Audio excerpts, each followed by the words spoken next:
Une collaboration qu'on attend depuis très longtemps. Five Nights at Freddy's X DBD est enfin arrivé.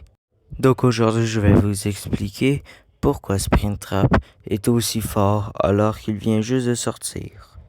Comme pouvoir principal, Springtrap a une hache qui pourrait lancer.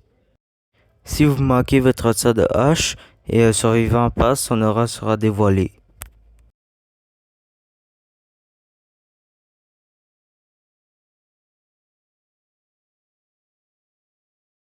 La hache peut aussi être sur le survivant pendant quelques secondes.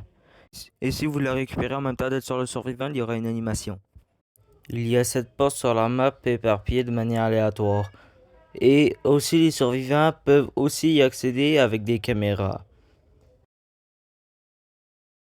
Mais attention parce que si vous vous téléportez en même temps que le tueur, il va vous attraper. Il y a aussi un système de batterie pour les survivants. Et s'il atteint 0, il ne pourra plus se téléporter. Son nom n'est pas Springtrap, mais l'Animaltronics.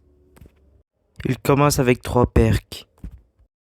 Frayeur fantôme. Si un survivant passe un rayon de sa hache, il hurle de douleur et son oreille est visible pendant 2 secondes. On embauche. Quand Springtrap détruit un générateur et que ce générateur est réparé pendant la partie, quand ce générateur est réparé, il a un boost de 25% de vitesse sur son attaque principale pendant 60 secondes. Et enfin, détraqué.